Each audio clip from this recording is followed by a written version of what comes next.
In the heart of the bustling village of Kwezi, where the sun painted the earth with rich ochre, there lived a young girl named Amara. At just 22, her eyes bore the weight of generations. For 5 long years, since her mother's passing, Amara had known nothing but struggle. Her father, once a compassionate farmer, had descended into darkness, becoming a cruel drunkard. To make matters worse, he married a wicked woman, Nandi, who loathed Amara with a venomous passion. Day after day, Amara worked tirelessly cooking, fetching water, sweeping, and tilling the land from dawn till dusk, only to fall asleep hungry. In the shadow of neglect, the villagers whispered in pity, but no one dared to stand against her father's tyranny. Then, one day, a stranger arrived in the village.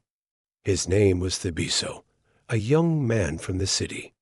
Though his clothes were worn and his shoes frayed, his eyes carried the wisdom of someone who had seen much.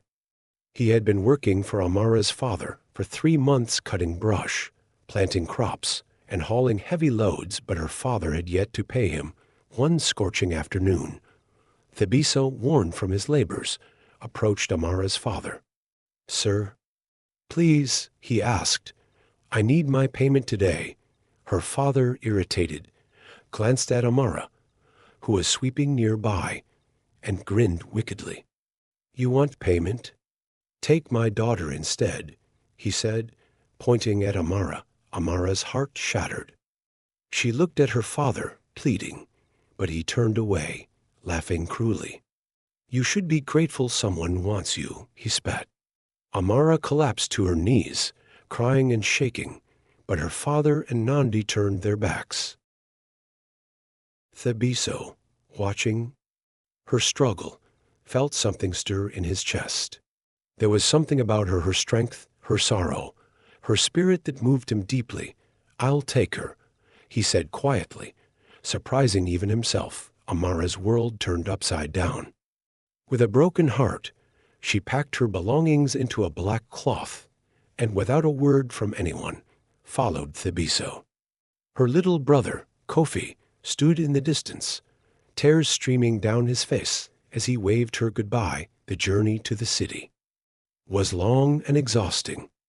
As the bus rumbled along dusty roads, Amara stared out the window, unsure of what to feel. She had just left the only life she had ever known, even though it had been one of pain. As the city loomed ahead, she prayed silently, "Lord, please let this man be kind, not like my father. Please bring me peace." When they arrived, Amara was overwhelmed by the noise, the towering buildings, and the rapid pace of life. Thabiso led her to a quiet street, where they took a small taxi to a compound. At the gate, Thabiso knocked, and soon a warm, gentle voice greeted them. The gate opened, and Amara gasped in awe. The compound was a haven, neat, peaceful, and full of life. The main house was large and white, a sight that seemed straight out of a storybook. Flowers lined the path, and a small fountain sparkled. In the corner, they passed the main house and entered a smaller building behind it. "This is where I stay," Thabiso said, his eyes twinkling with pride. The building was modest but clean and peaceful. "I just got a job as a security guard," he explained. "The owner of the house is kind. She offered me this place too. Stay as long as I keep it safe." Amara was surprised. She had never lived in such a place before. The small house wasn't grand, but it had a roof that didn't leak, a door that locked, and a bed with clean sheets. It felt like a palace compared to her former home. For the first time in years, she felt a flicker of hope. A few days later, as Amara woke up to the smell of breakfast, she couldn't help but smile. She felt calm, something she hadn't felt in a long time. Thabiso, who had been busy in the kitchen, greeted her with a smile. "Good morning," he said warmly. "I made breakfast for us." After they ate, Thabiso took Amara to meet his employer, Mrs. Lavu, an elegant woman in her late 50s, with a kind smile. "This is Amara," Thabiso said proudly, introducing her. Mrs. Ndlovu's warm eyes examined Amara, and she smiled. "You are a beautiful young woman, Amara. You're welcome here. Feel free to ask me for anything you need." Amara couldn't believe how kind the woman was. She smiled shyly, overwhelmed by the warmth in the air. As the days passed, Amara found peace in this new life. For the first time, she felt like she mattered. Then, one day, Mrs. Lavu pulled her aside. "I've been watching you," she said.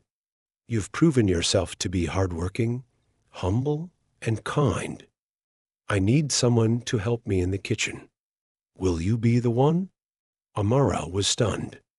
"Ma, thank you. But I have another dream. I want to go to school. I stopped after secondary school because of my family, but I still have the desire to learn." Mrs. Ndlovu's face lit up. "Education is a beautiful thing. I love that you want to go to university, Amara, and I'll help you. You deserve the best." Amara couldn't believe it. She had only just begun to feel like she belonged, and now everything was falling into place. As weeks passed, Amara's life blossomed. She and Thabiso built a peaceful life together, side by side.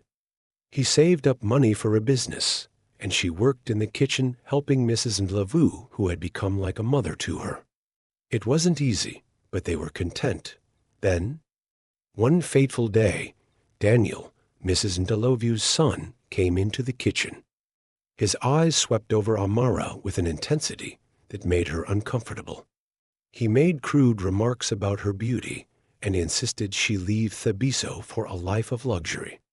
He offered her money, education, and a chance to live abroad, but Amara, steady and calm, rejected him. "I am not interested," she said firmly. "I love my husband, and I trust that we will build our future together, step by step. I won't betray him for anything." Daniel was furious, but Amara stood strong, her resolve unshaken. When she returned to Thabiso that evening, she was filled with a quiet strength. "Thank you," she whispered, "for giving me peace, for treating me like a queen." And in the months that followed, Amara and Thabiso grew closer. They didn't have wealth, but they had each other. And together, they built the life of their dreams, step by step, side by side. As Amara graduated from university years later, her heart was full of gratitude.